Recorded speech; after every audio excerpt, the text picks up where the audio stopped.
It's in Section 42 of the IRS code. It goes right on your tax return. And so you would get $1,500 a year each and every year for 10 years, or $15,000 in round numbers. So a $10,000 investment will give you $15,000.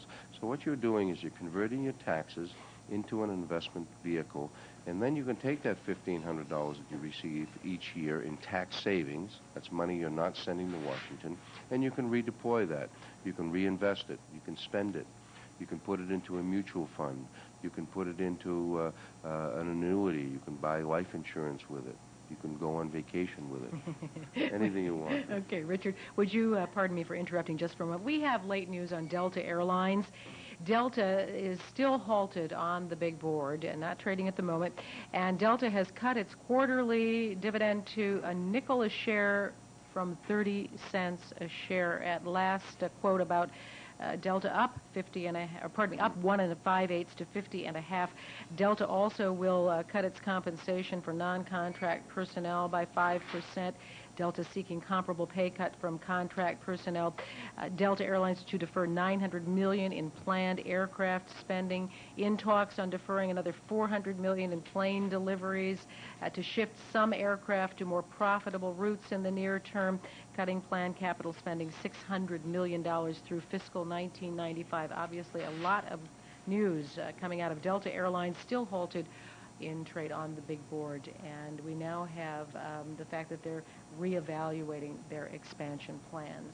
Delta Airlines, symbol DAL, and we thank you, Richard, for letting us mention that. We are now beginning to post our commodity prices on the top half of your screen. Again, with me from Boston Capital, we have Richard Diagazio. He's president of Boston Capital Services Incorporated out of Boston, Massachusetts. Wonderful city. Yeah, it sure is. Okay, back to the process of tax credits and how they work. First of all, you mentioned just a moment ago, you said, depending on whether or not the investor gets their money back. Now, that's one of the risks, obviously, if not the major risk of this investment, as with many investments. And one of the risks is just how well does the property, or do the properties do? If you can rent them, then you're going to make money on them, and in turn someone who invests in them for a tax credit is going to do well. But if you don't rent them, now, how does that occupancy level affect the actual bottom line of the investment? Well, I think that's key. That's key to seeing how the risk can be mitigated. Boston Capital's been in this business for 18 years. We have 1,330 properties in 49 different states. That represents about 53,000 apartment units. These apartment units are all qualified for low and moderate income. We are virtually 100% occupied. And the reason for that is that there is about 4 million units in demand in the United States for affordable housing. The tax credit program that Congress has created is only able to produce about 125,000 units a year. So you have 4 million units in demand, 125,000 being produced. By simple mathematics, that's a 32-year backlog. We can't overbuild this kind of real estate. And that demand is expected to grow, especially with the graying of America. And 70% of what Boston Capital does is specifically the elderly. That 4 million backlog is expected to grow to about 8 million units by the year 2000. So we have tremendous demand for it. Boston Capital, as I said, we have 30,000 investors owning these properties, and we're virtually full in all of them, with major waiting lists to get in them, because we have the best properties at the lowest cost, because our financing is low. We get governmental financing. We use especially Farmers Home Administration, where we have a 1% interest on our mortgages. At a 1% mortgage rate, our debt service is lower, and therefore our rents are lower. 1%? Who wouldn't like that? I would love it. We are. I wish we could get one on our personal homes, but unfortunately that's not possible. Okay, then what you're really telling us is that Boston Capital is unique, because not all tax credit developments and programs have been so successful, correct? No, well, most of them have been. Many of them have been, but a lot of them do it a little different than we do. We try to look at what are the concerns of the investors. The concerns of the investors are, am I going to get them built? Are they going to put my money in the properties that they will create tax credits? We try to mitigate that risk and make the investors comfortable by specifying our properties up front.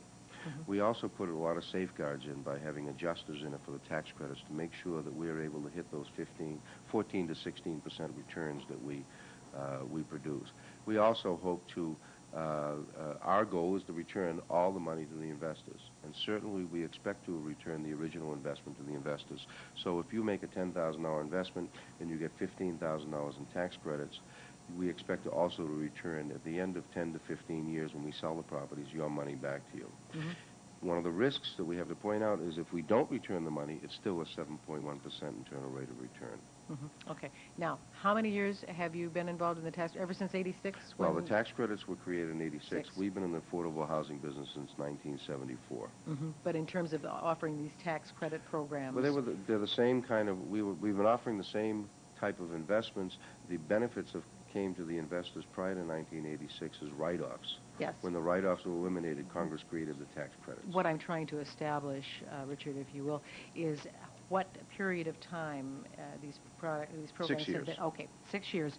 Therefore, we have another maybe even up to 9 years before you would even consider selling some of the properties. That's correct. And so we have to be able to project out into the future what the real estate market is going to be like then, because who are the likely purchasers of these properties? Well, there are a number of ways. We can re-syndicate them. In other words, put them into another partnership and bring in some new investors to take out the existing investors.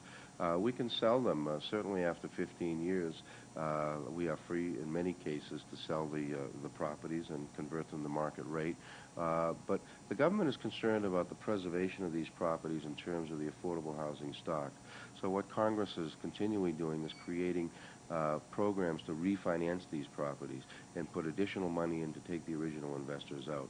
So it's very difficult for us to tell what's going to happen in 10 to 15 years, but we would expect that there will be either tax credits available or refinancing proceeds available over the next 10 years to be able to recycle these properties, because Congress wants to keep them as part of the affordable housing stock.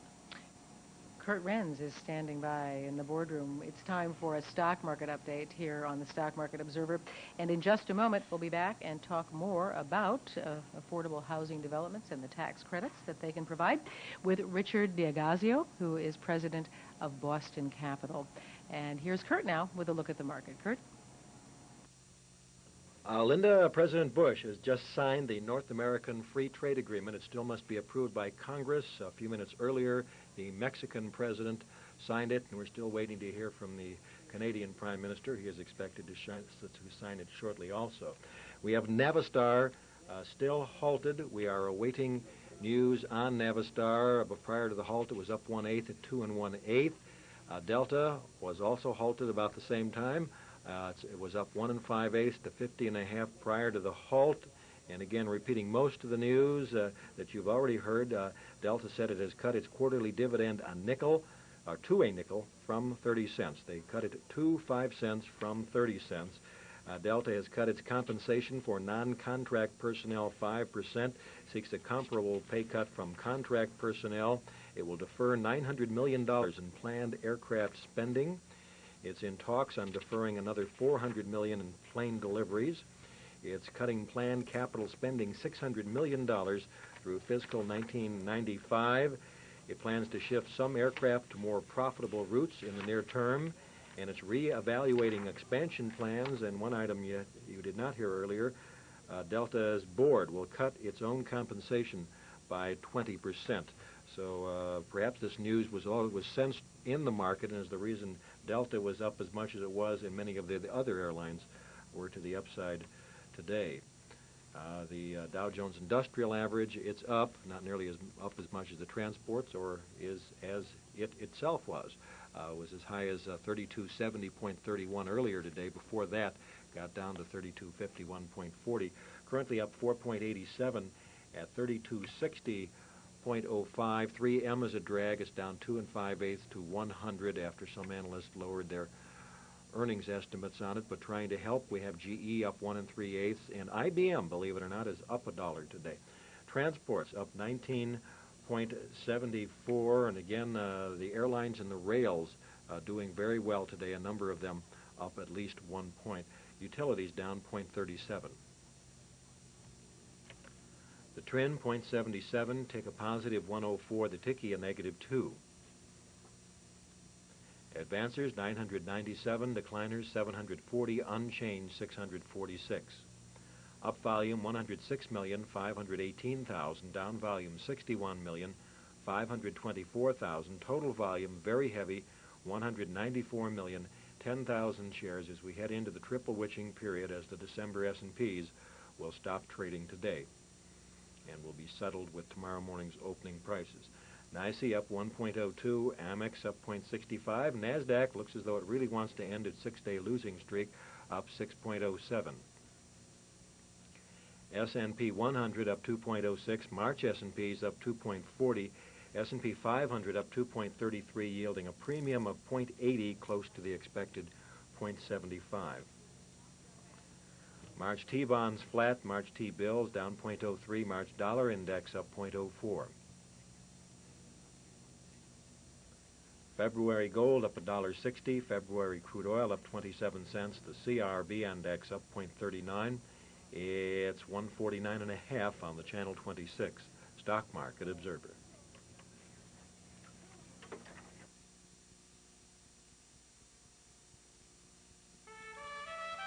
World champion Billy Kidd displays grace and performance. As the Rolex Junior Skiing Ambassador, he inspires sportsmanship in a new generation. Qualities Rolex proudly supports at U.S. Skiing's Rolex Junior Olympics. The choice of champions, Rolex. Smart Jewelers, Chicagoland's business gift headquarters for Rolex and all famous brand watches. For truly special business gifts, it's not just the elegance of the Rolex watch. It's our elegant, customized case. It's not just the beauty of the Seiko clock. It's the timeless beauty of our exclusive presentation. It's not just the classic lines of the Mont Blanc pen. It's the classic way we present it. Smart Jewelers chooses the world's finest watches, clocks, and writing instruments and creates business gift programs of distinction. Let Smart Jewelers make your business gift program as special as those you honor. There's never enough time. I haven't talked to my broker in days, and that stock you and I talked about on the plane looks like a great buy. Welcome to life in the fast lane. What are you doing? We've got to make that next connection. One quick phone call to my broker. Your broker works on Saturday? I use AccuTrade from First National Brokerage Service. Oh, we don't have time for that now. We're going to be late. It takes me 3 calls just to get to my broker. Then I have to talk about the big game, the weather. All done. What, you couldn't get through? Actually, I checked the current quotes and placed my order. Best part is, I only pay 3 cents a share commission. And with a touch-tone phone, I'm connected with AccuTrade from anywhere, 24 hours a day, 7 days a week. Hey, if I'm doing all the work, why pay someone else? Call this 800 number today to connect with AccuTrade. You need only $5,000 equity to open and maintain your account, and the minimum charge is just $48. Orders are executed during normal market hours. Call America's deep discount broker, First National Brokerage Services. What is Tennessee Cypress?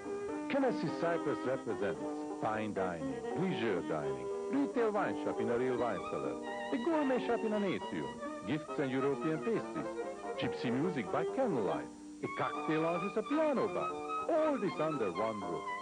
I'm Ivan Kennedy, inviting you to Tennessee Cypress. We are on the corner of 294 and Ogden Avenue in Hinsdale. Stop by and make your reservation now. 323-2727. Welcome back. I'm Linda Marshall, and we are talking about what has been billed as one of the last great tax breaks. Richard Diagazio is president of Boston Capital Services, and we're talking about affordable housing development's tax credit programs that, as I mentioned earlier, are, for the most part, little understood. You have some 30,000 investors. We have 30,000 investors, yes. In your tax credit programs at Boston, and that goes throughout, what, some 49 states, 1,330 units now, and you said that... Properties.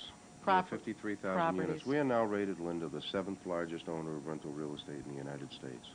That's not bad. Yeah, it surprised us when the rankings came out. Okay. But we have a big portfolio. Okay. REITs became a bad word there for some time and are still not very well, taken in terms of the kind of sour taste left in the mouth of a lot of investors. The boom of the 1980s became the crash of the Right. 90s. Real estate, for the most part, real estate investments are dead. So how does the tax credit opportunity differ, and in what sense does the climate of the real estate market today play over into the tax credit picture? I think that's a good question, Linda. This is not a real estate transaction. This is a tax advantage transaction that Congress created, and it happens to be supported by real estate. And the reason that it is not been affected by the real estate marketplace and such is that it's real estate that's 100% rented, A, and B, we're getting the rents that we project to get. We wouldn't have a problem in the real estate industry today and in the marketplace out there if everything was full and getting the rents they expected to get. Right. We are doing that because of the demand that I mentioned earlier. So it's not subject to the vagaries of the real estate market because it is artificial, because our mortgages are artificially low and our rents are artificially low because of the subsidy, the rental subsidy, especially that we have for the elderly. Mm-hmm. Now, okay, let's go back to who is really a likely candidate to be interested in and to be smart to invest in a tax credit. Well, Congress has limited the amount of tax credits an individual can use. What they have said, Linda, is that you can shelter $25,000 of your income with tax credits. So that's the maximum income you can shelter. That means that you would have to make a $50,000 investment to take full advantage of that at a 15% average annual return. An investor is somebody who has money to invest, who has taken care of their normal financial needs, and has some investable cash that they would like to put into a program that's going to be long-term, but it's going to give them a fairly predictable stream of benefits, which is going to take those benefits, which are mainly taxes that they would save, and convert the money they would send to Washington into an investment. And they can take those tax savings then every year and take those tax savings and put them into a mutual fund, buy life insurance with them, use those tax credits to offset any monies they would be taking in an IRA or KEO. Our average investor is somewhere in their late 40s, middle 50s, in that range. Incomes are about $50,000 and higher generally because they would then have the cash to make the minimum investment of $5,000. And but anybody from 14 years old to 80 years old makes the investment. They don't reduce your tax basis.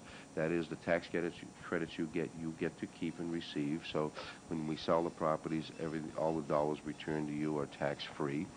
And they're also suitable to be used in trusts, and a lot of people today in their financial planning are using living trusts. So we like to have people put this in their living trust because that's a good financial planning vehicle for them. And when somebody were to pass on and become part of an estate, these tax credits would then pass right on to the heirs and on to the beneficiaries of an estate without any tax consequences whatsoever. So they're fairly easy from that standpoint.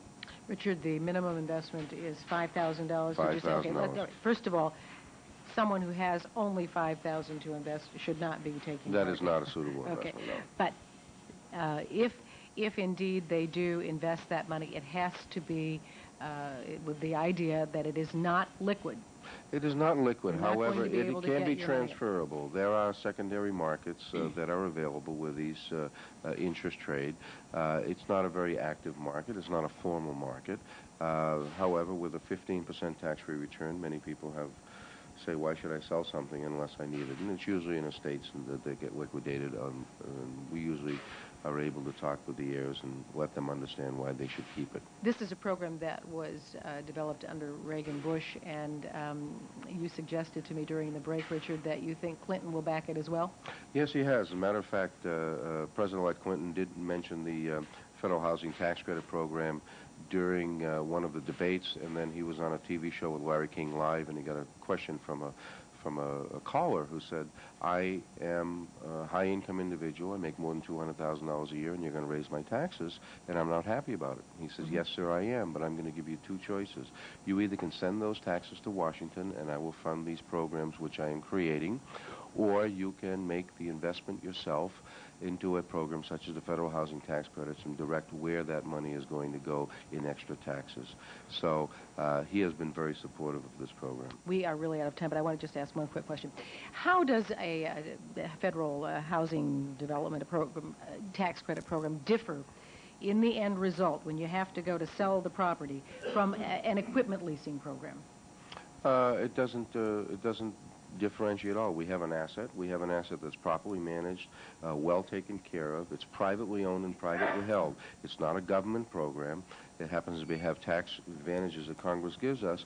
So we expect this real estate to hold its value, to be well maintained, and hopefully even increase in value. And if it does, then the profits will be shared with the investors. So no matter what happens to the real estate market, if it could get much worse, if it does, at the time that you're How can you fall off the floor?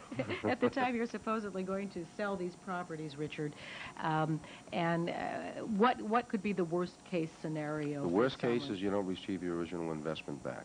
That's the absolute worst case. You don't get your $5,000 back, you don't get but you've been but getting the tax you've credits. gotten $7,500 in tax credits over that period of time. So what I am saying is that here you make an investment, and would you make an investment in 10 years, you know you're going to get at least 1.5 times your money back? That's a pretty good-looking investment with all the risks involved. Sorry, we're and a out of prospectus time. should be read first. Right. Good point. And we thank you so much for joining us, Richard. Richard D'Agazio, he again is president of Boston Capital Services. He's also on the National Board of Governors of the NASD and a member of the National Business Conduct Committee.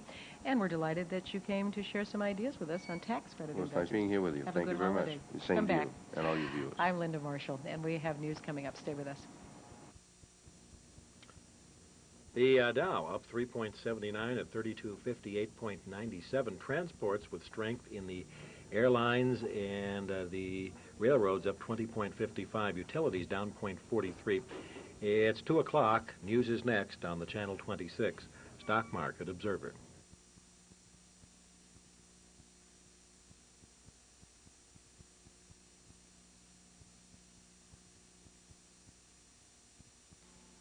I'm Sonia Manzano of Sesame Street for Padres a la Escuela. We all want our children to have better lives and more opportunities than we did.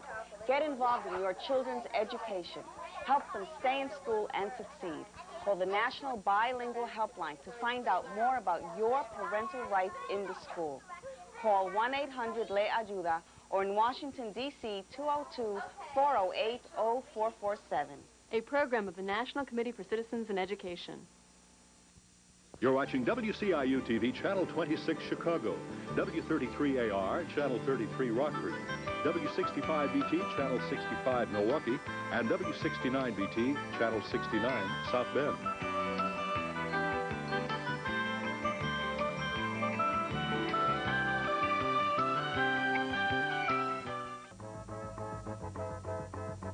From wire services around the country, the Stock Market Observer now brings you the latest news update. Good afternoon, I'm Jack Taylor. And good afternoon, I'm Steve Ruxton. Senate Republican leader Robert Dole has threatened Serbian President Slobodan Milosevic with NATO airstrikes unless the fighting is stopped in Bosnia-Herzegovina. He said, your time is running out. The United States and the world will not let you get away with genocide. The president of CARE said he hopes within 90 days he can celebrate the end of the starvation in Somalia. While in the nation's capital today, Philip Johnston said that food, logistics, and resources are finally being put in place in that East African nation. He said with the U.S. military's help, relief workers now have the environment to move forward in distributing the food. Steve? The United Nations Children's Fund says for what Americans spend on beer each year, millions of children could be saved. UNICEF says it would cost only about $25 billion a year to save the lives of 4 million children. UNICEF Deputy Director Richard Jolly says the annual State of the World's Children report is largely upbeat. The report notes it's not that expensive to prevent the diarrhea, measles, and respiratory infections that kill many of the 13 million children who die each year. Negotiators from around the world have been summoned to a meeting tomorrow to try to revive the dying trade talks. The goal is to make a deal by year's end to lower the global trade barriers, but one American negotiator says it is unlikely the group will meet the deadline. Police in France hunting for a gang of thieves who made off with about $30 million in a record bank heist. Authorities say the holdup man got into the bank at closing time by kidnapping a security guard at his home, then emptied out safes that were opened automatically by a computerized clock. No one was hurt in the incident. A pleasant surprise this morning concerning the U.S. trade deficit. The government said the trade gap narrowed to just over $7 billion in October, 18% lower than it was in September. Many analysts had predicted the trade gap would be unchanged. American business confidence in the economy is said to be at its highest level since the summer. The U.S. Chamber of Commerce says its December business confidence index is 9.1 points higher than it was back in October. More than half the respondents say they expect the economy to improve, and nearly 44% expect their own business to grow. However, only about 19% of those asked expect to hire. Those are some of the top stories at this hour, and business news is coming up right ahead. Every week, Barron's arrives to an unusual reception. Readers plow into it in search of undiscovered values, emerging stocks, and market insights. A fresh issue of Barron's doesn't stay fresh long. And that's the beauty of it. Subscribe now to Barron's and get 13 weeks for only $28 with a money-back guarantee. Call toll-free 800-824-7800. That's 800-824-7800. Tune in every Monday at 11:30 in the morning for Your Legal Right with attorney Susan Loggins. Your questions and concerns about medical malpractice, product liability, and accident cases will be taken on the air. Or you may contact Susan E. Loggins and Associates at 312-951-5600. This is Your Legal Right.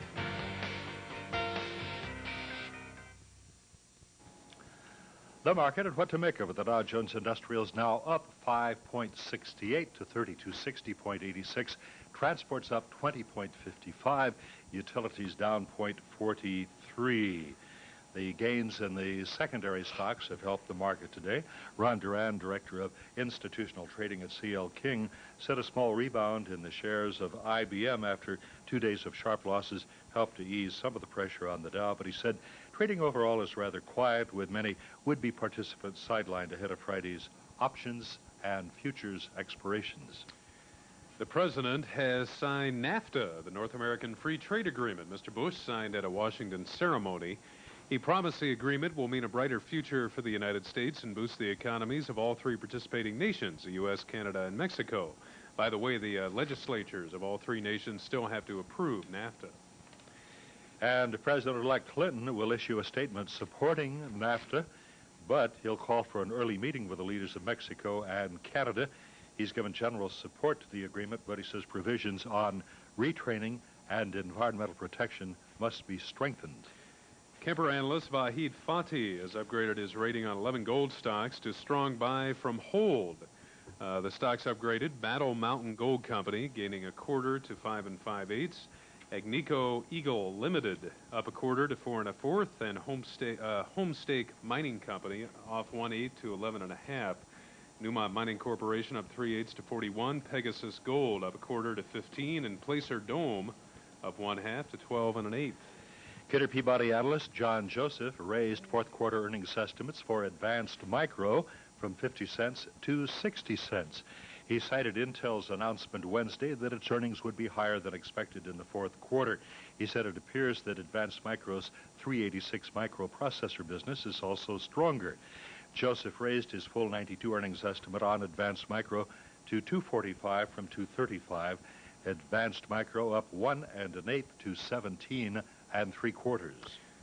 Analysts announcing they've cut their estimates for Sierra Online. Crow Wheaton analyst Seth Feinstein saying they had a noose around their neck and the only way out was to take write-offs and make adjustments. The analysts estimated Sierra would need to write down its capitalized development cost to between $3 million and $7.5 million from $11.6 million in September. Also, by expensing rather than capitalizing development costs of new products as announced, the company will cut fiscal 93-94 profits to 77 cents a share from a previously forecast 90 cents, so says analyst at Volpe Weldy and Company.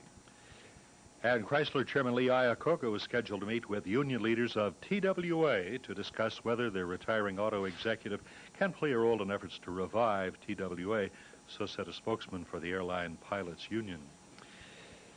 Steve and I'll be back after this important message. World champion Billy Kidd displays grace and performance.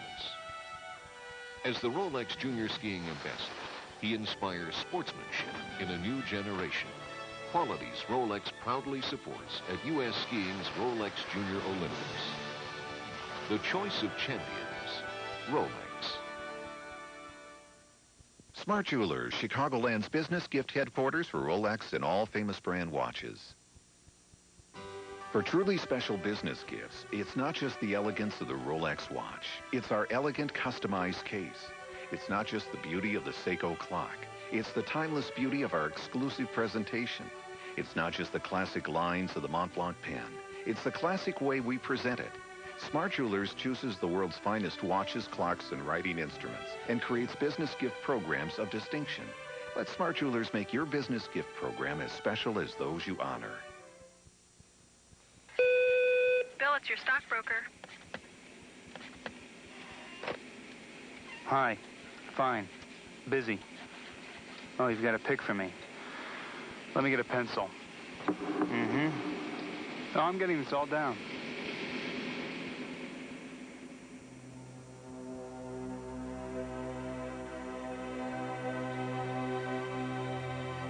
Quick and Riley, a new breed of broker, 1-800-THE-BREED. The new members of the U.S. Congress have plenty to get used to, a new home and a new job. Candy Crowley has more on their introduction to a new life in Washington. Single professional woman, new job, new town, in search of a place to call home. Use a little imagination. For Maria Cantwell, newly elected representative from the suburbs of Seattle, finding a place to live is the least of it. Making sure that you get the right committee assignments, hiring staff, finding an office, getting it set up, all those things that you need to do in a very short period of time. One of the 110 House newcomers making up the largest freshman class in 40 years, Cantwell's basic training on Capitol Hill has been a series of marches from one room to the other, talking to upperclassmen and getting tips on everything from how to put a staff together. Every one of them have probably sitting down in the post office somewhere between 100 and 500 pieces of mail. Most of them are resumes. How to get the committee assignment you want. Who one needs to be talking to, how should you approach people, and you know, what kinds of messages are those that, that people are looking for. And, of course, all the et ceteras. So, of all the to-dos and to-don'ts, which advice does Cantwell find most helpful? Live close to the Capitol. Like most advice, many of these tips are easier said than done. I can't imagine what an efficiency would be like. As Maria Cantwell is finding out, getting ready for work is a round-the-clock job. The only thing you do wish you had a few more minutes, a few more hours in the day to get things done, because not only do you work here, but then you come back to your hotel room at night and try to call back to your district.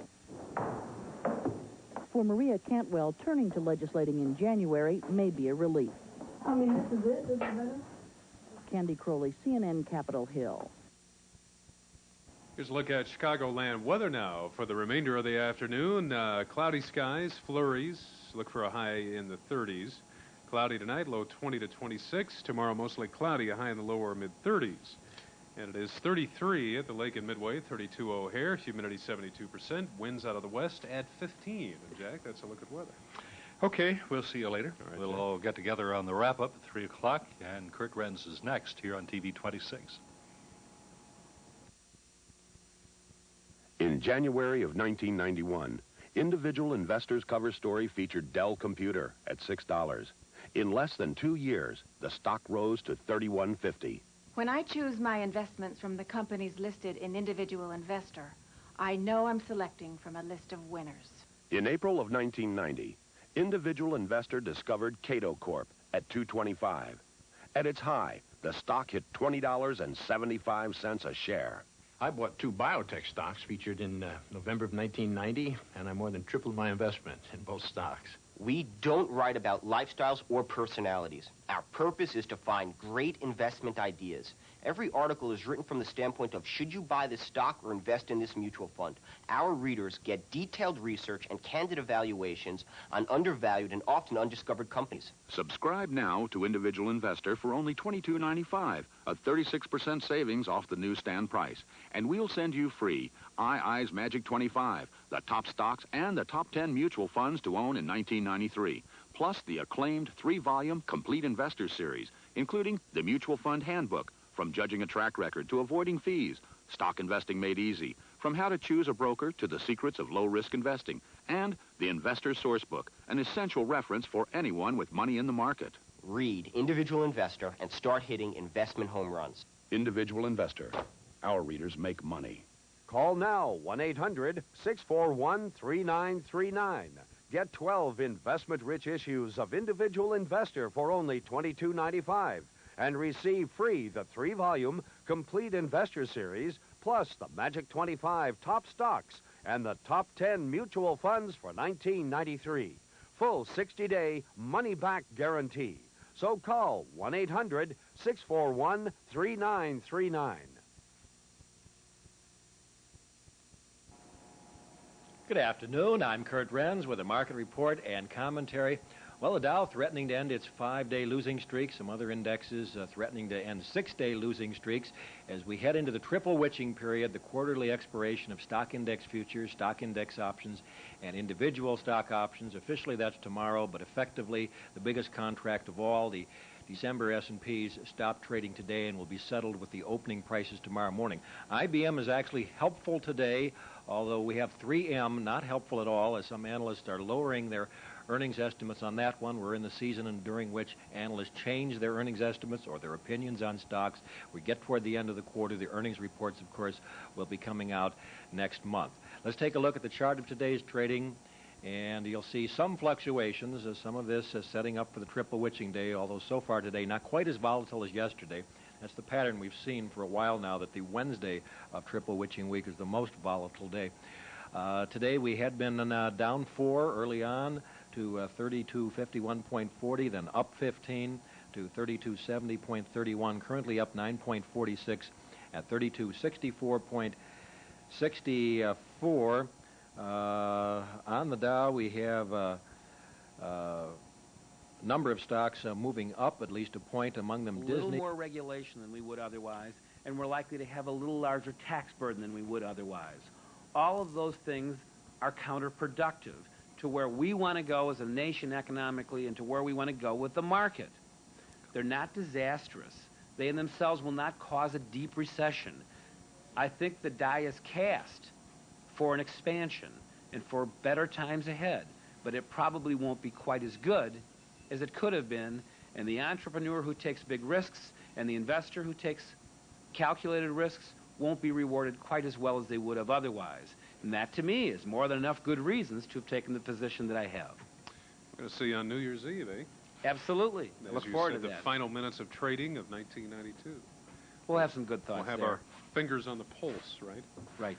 Chris Channer can help you out with a question. How do you find an outstanding broker when you need one? Once a year, the Trade Journal for America's Stockbrokers honors the industry's top professionals. For this year, 92, only 10 brokers nationwide at all brokerage houses who received the Outstanding Broker of the Year award. Only one in Chicago. We're pleased to have him here as one of our resident experts. His name, Christopher Channer, of course. Chris counsels private clients who seek to manage accounts of $100,000 or more. Chris has a couple of publications, new as of today, you need to know about for serious investors whose portfolios exceed $100,000. The first, the Midwest Bank and Thrift Survey, a 50-page review of 138 institutions, their complete financials, and buy, sell, and hold recommendations. The second, again offered to large investors, is a special report entitled An Investment Scenario for the 90s. It includes a complete explanation of why the Chicago Corporation believes inflation will drop to 1%, Long bond yields will drop to 4%, and PE ratios for the overall market will grow to 25 to 30. Either report free to investors with portfolios exceed $100,000. At this time, not offered to small investors, unfortunately. The number you need to take advantage, 1-800-635-0157. 1-800-635-0157. Make sure to leave your name, address, telephone number on the recording if you don't get a live voice. See you in 2 weeks. Thank you, Steve. We'll be here. All right. Wrap up next on the Channel 26 Stock Market Observer. The preceding program has been sponsored by the Chicago Corporation.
Family tradition and heritage are wonderful things to pass on to our children and grandchildren. But there's something some of us can pass on to our children that can hurt them and maybe even cause early death. I'm talking about sickle cell anemia.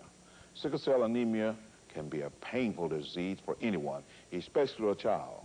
But maybe if enough of us care and do something about it, maybe our heritage won't have to hurt. Sickle cell anemia. It affects all of us. Call and help. You're watching WCIU TV, Channel 26 Chicago, W33AR, Channel 33 Rockford, W65BT, Channel 65 Milwaukee, and W69BT, Channel 69 South Bend.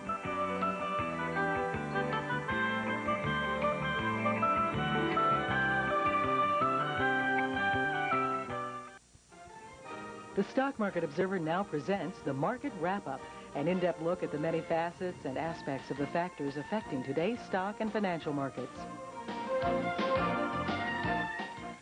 Hello again. I'm Jack Taylor with The Wrap-Up, reported by Audrey Shimp. How you doing, Audrey? Just fine, Jack. And Curt Renz? I'm fine. So is the market. Dow ended its losing streak. So did a number of other indexes, helped by program trading as we lead into the triple witching period. The transports outstanding today. I'll have details in about 5 minutes. Okay, thank you, Curt. In the headlines, 2 more Clinton cabinet appointments. President Bush signs the trade agreement. Expelled Palestinians are leaving Israel. And relief agency is optimistic that starving in Somalia will end soon. We'll get into those stories, but now Audrey with the business headlines. Jack, in the business news headlines, a little less red ink on the trade ledger. Jobless lines get longer, and Ford may show a loss for the year. More in business after Jack and I bring you the news. Jack? First, President-elect Clinton says he has chosen former San Antonio Mayor Henry Cisneros to be Secretary of Housing and Urban Development. He also announced he's picking Jesse Brown to be the Secretary of Veterans Affairs. Brown is now Executive Director of the Disabled American Veterans. President Bush has signed the North American Free Trade Agreement. Mr. Bush signed the agreement at a Washington ceremony. He promised the agreement will mean a brighter future for the U.S. and will boost the economies of all 3 participating nations, the U.S., Canada, and Mexico. The legislatures of all 3 countries still must approve the treaty. Audrey? Jack, there's opposition to German Chancellor Helmut Kohl's decision to send troops to Somalia. Germany's main opposition party says it will challenge the decision in the nation's constitutional court. The leader of the Social Democrats says sending troops abroad marks a first for Germany in the post-World War II era. And he says it's clearly without legal basis. But an aide to Kohl says the German Constitution's ban on sending armed soldiers outside the NATO nations does not apply in Somalia. The aide says that's because the troops will be there to distribute food, not to fight. It is calm enough around the U.S. and the French troops in Somalia, but the violence continues where the troops are not. There has been trouble in the central town of Bardera. The Red Cross said earlier in the week A gang of looters opened fire at a feeding center, wounding at least 5 people and killing 1. There are also reports that the dominant militia in the southern port of Kismayer is trying to kill opponents before the foreign forces move in. And a UN spokesman said tensions are rising in the northern part of the capital, Mogadishu. A senior official in the Bush administration says it's possible President Bush will visit Somalia at Christmas. The official says there are a lot of obstacles to such a trip, such as scheduling and security, but if it happens, the trip would be designed to show support to the U.S. troops in Somalia.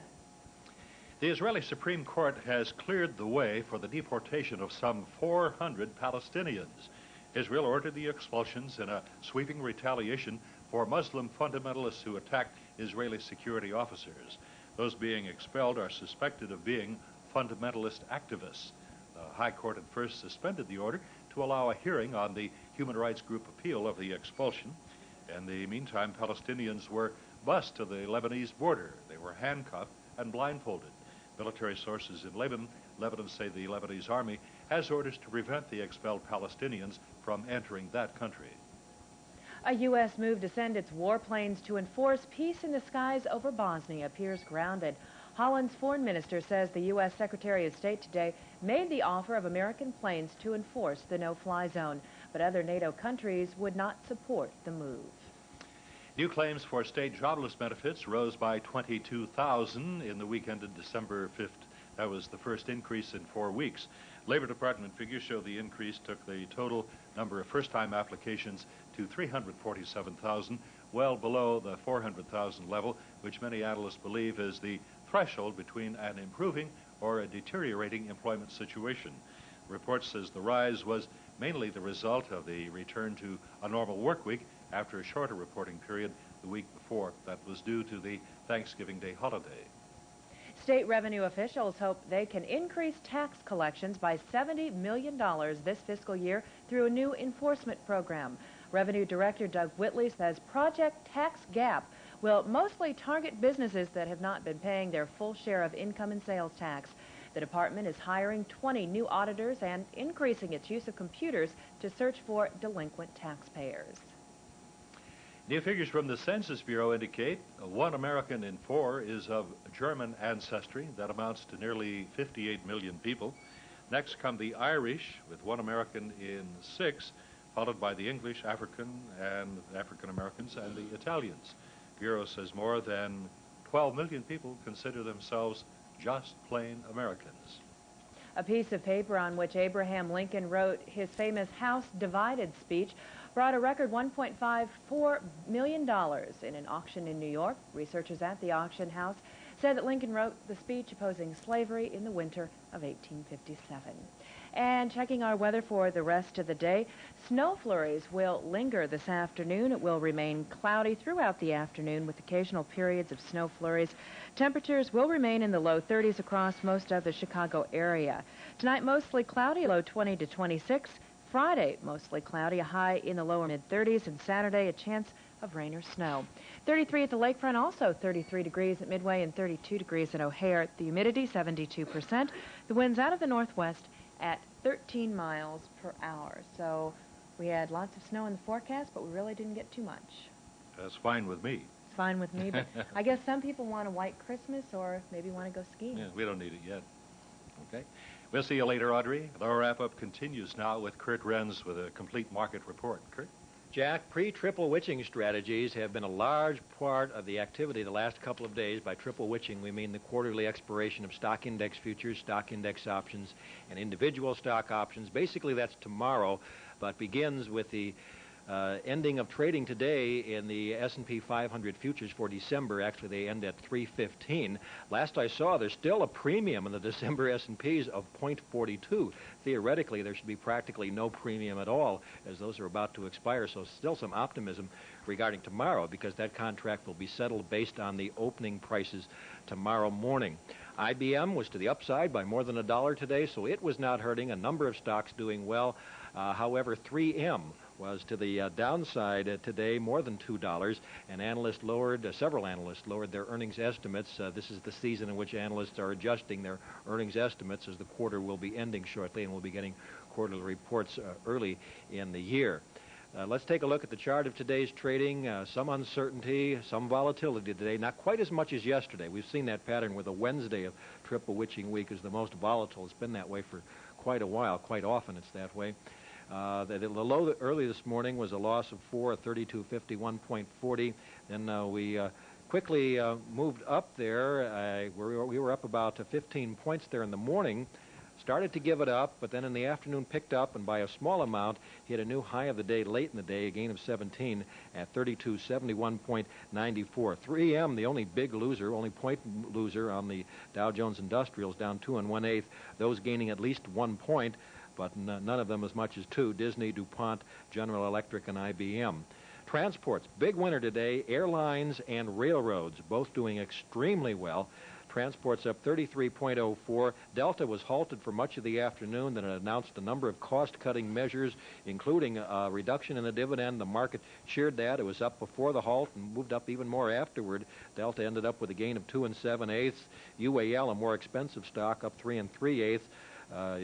Southwest Air up 2 1/8. AMR up 1 3/4. Rail's doing well. Union Pacific up $2. Others moving up at least $1. Norfolk and Southern, CSX, and Conrail. Utilities up 0.19. We had a drag there. Commonwealth Edison was down $1. I guess Sam Skinner is needed to rescue that one. Trin, 0.72. Tick a very positive 548. Again, much of this related to options and futures strategies, especially futures strategies today regarding the S&P 500. The Dow Ticky, a positive 6. And, okay, numbers aren't showing up on that page. Up volume, okay, we have some little bugs in our computers today. Obviously, you can tell for sure. I mean, not only is it unlikely are the two numbers exactly the same, they total more than the total. So those numbers are incorrect. Well, okay, thank you. Here's a correction. Up volume 151,880,000. Down volume 63,995,000. Total volume 249,940,000. Very heavy due to the strategies involved with the S&P 500 expiration. And other factors too, but that's one big factor. New York Stock Exchange Index up 1.86. Amex up 1.12. NASDAQ ending its 6-day, 17-point losing streak in a big way, gaining back about half of what it lost over those 6 days, up 8.83 at 658.46. S&P 100 up 3.81. March S&Ps up 4.30. S&P 500 up 3.91, yielding a premium of 1.12. We expect around 0.75. March T-bonds up 1/32. March T-bills down 0.03. March dollar index up 0.07. February gold up $1.60. February crude oil up 33 cents. The CRB index up 0.57, and that's a look at most of the numbers on the Wall Street close. I'll be back with a few more in about a dozen minutes. Jack? Okay, we thank you very much. This is the wrap-up, and we'll continue with Barbara Hourihan's commentary after this important word.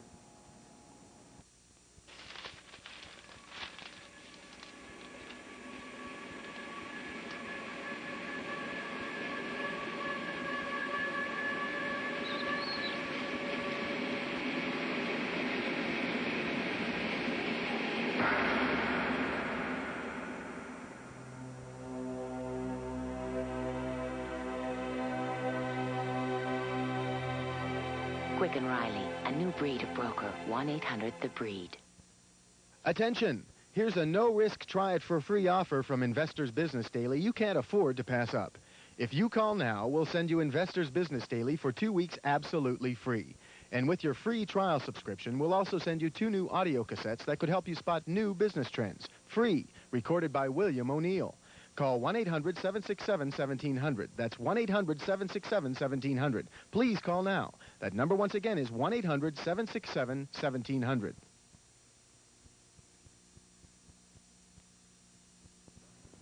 And now Dean Witter is pleased to bring you the market commentary of Barbara Hourihan, a regular and respected Thursday feature. And now here's Barbara. Good afternoon. Tomorrow, 3 types of expirations will take place on the options and futures exchanges. To use a now old phrase, this is known as triple witching. Some market watchers say the expirations brought us a choppy market this week. By 3 o'clock yesterday, the Dow was down 55 points. Transports were off 20. The utility index rose a point. The week's stock market action came alongside a bond market that was quiet and sideways. By yesterday's close, T-bills, notes, and bonds were all unchanged. In other markets, oil rose marginally from recent lows. The same was true for gold. The Japanese stock market moved sideways for the third week. The dollar also moved sideways. In financial news, producer prices fell 0.2% in November. Retail sales climbed 0.4%, while consumer prices rose 0.2%. Business inventories fell. Many economists liked what they saw in the numbers. They suggested a slow climb out of this recession and without any inflationary pressure. President-elect Clinton held an economic summit this week comprising many business leaders from around the nation. Surrounding talks of what steps might be considered to improve the economy, Mr. Clinton continued to name various advisors to his cabinet. The markets didn't appear to take any reaction to the choices. It's being said the president-elect is enjoying very favorable popularity rankings during this pre-inaugural period. The economy is exhibiting enough signals of improvement. Even the outgoing administration has been enjoying renewed popularity. The picture of turnaround got murky this week, however, when IBM announced large employee layoffs. The stock of IBM took another sharp hit. The overall stock market was only mildly affected by that news. That's been one of the distinct characteristics of 1992's stock market. Most shares have traded and reacted to their own corporate fundamentals without disturbing the overall indices. The fortunes have been dynamically diverse. We have IBM at an 11-year low, with Microsoft and Dell Computer at their highest prices ever. We've seen a rapidly readjusting business climate. In spite of the fact most economic indicators reflected slow conditions over the last 2 years or so, some industries have seen remarkable growth.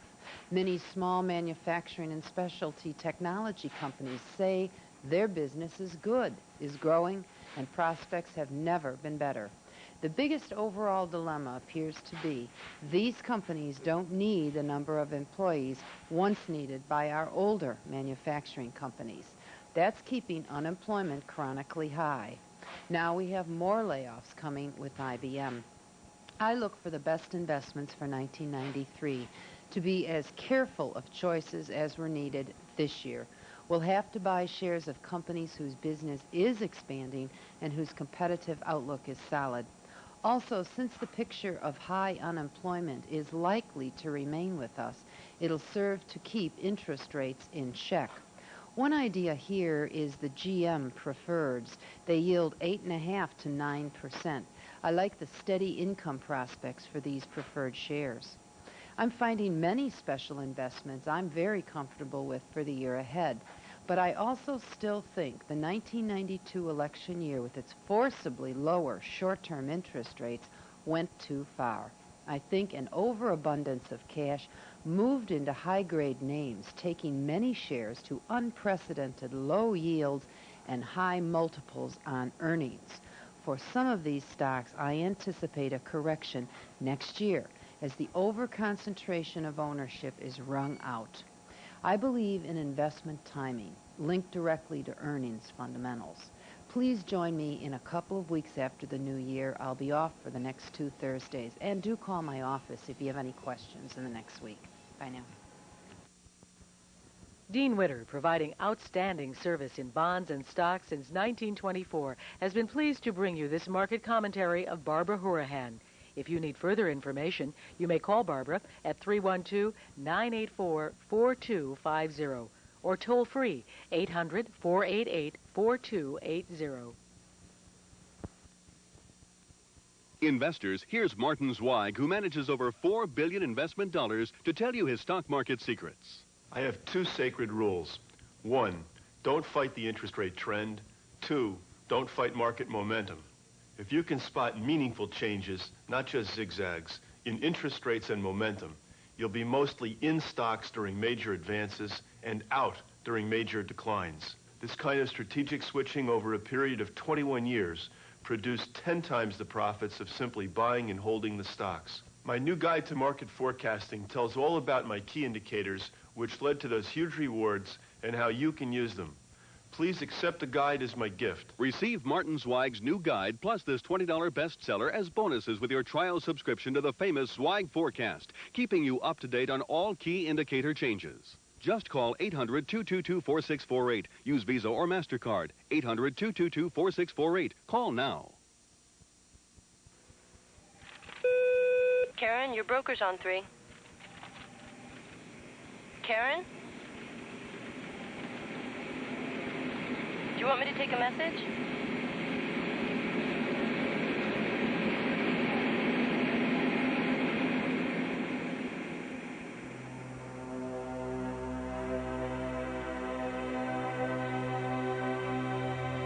Quick and Riley, a new breed of broker. 1-800-THE-BREED.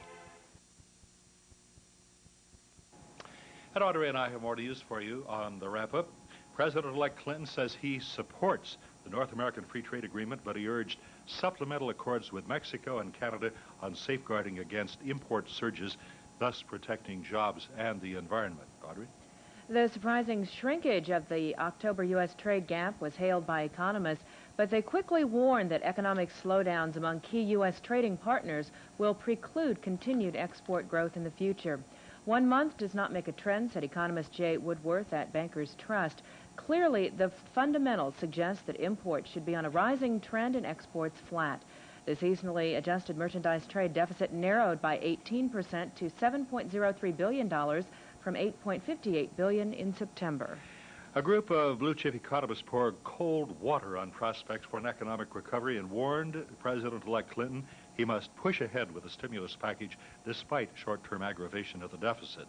The economists, including Lawrence Klein, Nobel Prize winner, urged an accompanying long-term commitment to reducing the government's red ink. Dampening rising expectations about this year's Christmas retail season, a nationwide poll found that 89% of consumers surveyed plan to spend the same or less than last year on holiday gifts. Of about 7,000 adult consumers polled from all regions of the U.S. by Arthur Anderson and Company, only 11% said they plan to spend more than last year. 34% plan to spend less. Ford Motor Company's surprising $419 million charge to restructure European operations may mean the automaker will post a loss from operations for the full 1992 year. Property and casualty insurers have been warned to guard their risk exposures more closely following predictions that the increase in the number of natural disasters experienced in the U.S. recently will continue.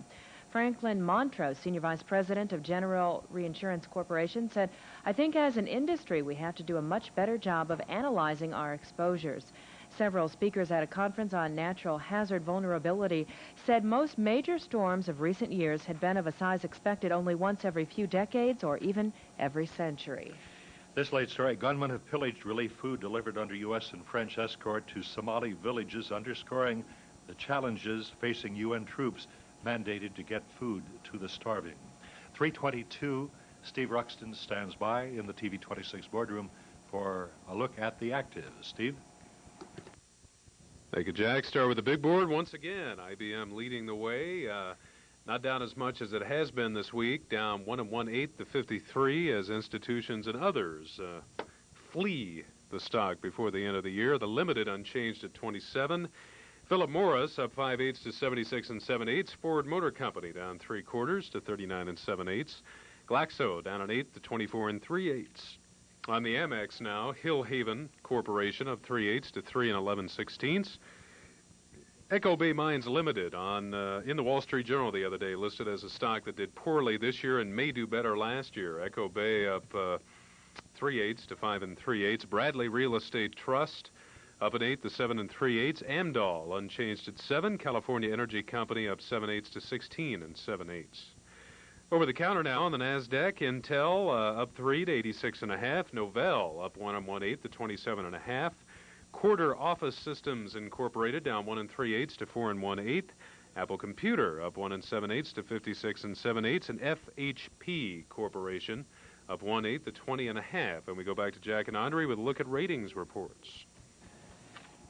Merrill Lynch analyst George Elling lowered his long-term rating on digital equipment to above average from buy, but maintained his intermediate rating at neutral. He cited uncertainty in the business climate over the problems at IBM, and DEC was unchanged at 32.5. Smith Barney analyst Stephen Hanley confirmed lowering the rating on Cell Pro and Lifetime to hold from speculative buys. Cell Pro downgraded on a price basis. Lifetime due to uncertainty over the company's turnaround. Cell Pro down 1, Lifetime down 5/8. Audrey?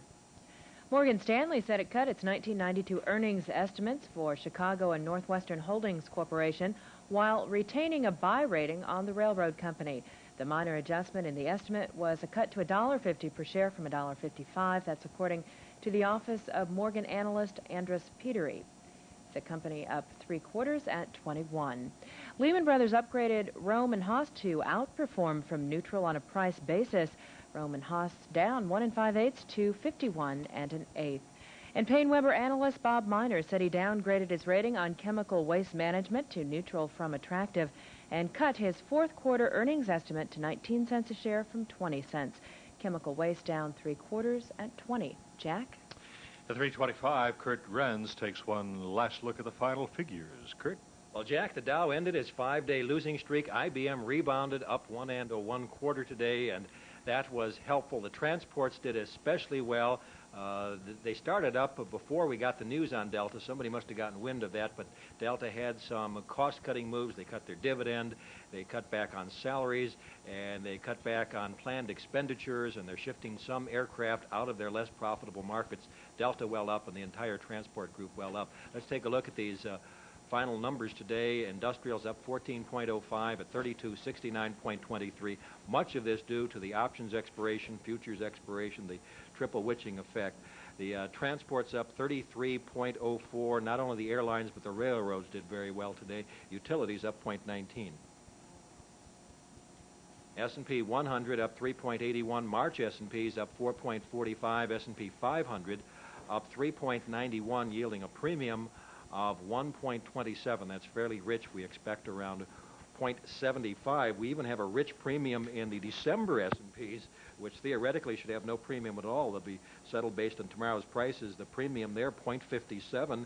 There's also a premium in the December major market index, same amount, 0.57. Theoretically, both of those should be virtually zero.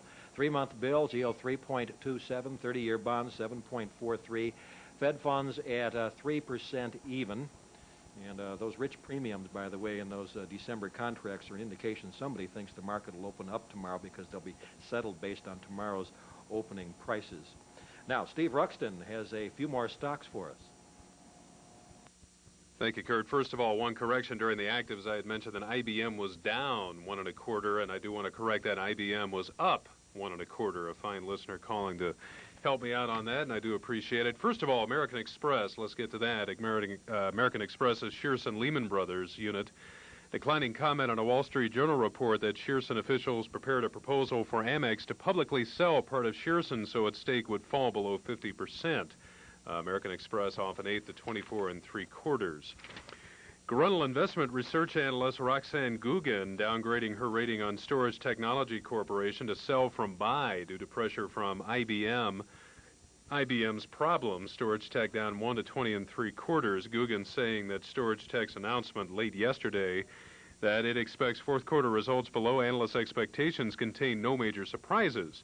She says, my concerns are that the secular decline in the IBM market will render Storage Tech's new product, Iceberg, when it ships, only moderately profitable. And finally, story on Telefonos de Mexico. Smith Barney analyst Scott Kalb saying he repeated his buy rating on Telmex. Telmex up 1/4 to 55, saying he expects an upcoming overall rate increase to be sufficient for the company to maintain its current level of profitability. Kalb says he expects the rate increase before Christmas, possibly tomorrow, saying he expects an increase of 8 or 9%, about a point or two above the government's 93 inflation target of 7%. If the rate increase later appears to be insufficient, Telmex is allowed to negotiate additional rate increases, according to Kalb. And we'll go back to Audrey with a look at the schedule for tomorrow. Steve, 8:55, we'll have Morning Outlook with Eugene Peroni. 9 o'clock, business newsmakers Dr. Vincent Pisani and Dave Triple on different approaches to recovery from alcoholism. Bill Crux at 9:30, end-of-the-year look at employment laws. Live line with Dan Ascani at 10:17. 10:30, ask an expert with Steve Esposito from Prudential Securities. Economic Outlook with Diane Swank at 11:17. At 11:30, 26 Law Beat with Ronald Pestine. 12:20, ask an expert with Charles Coventry from Oak Ridge Investments. The Gold and Silver Emporium at 12:55, followed at 1 o'clock by Jerry Giganti from Dickinson and Company. 1:30, Ray Lewis from Hamilton Investments. 2:30, ask an expert with Arnold Cernick. And at 3:05, within our wrap-up, the Richard Ney Report. Jack? Okay, Audrey, see you in the morning about 8:30. I'll be here. All right. Curt Renz, have a good evening. You too, Jack. And please join us tomorrow morning for the Stock Market Observer from TV 26.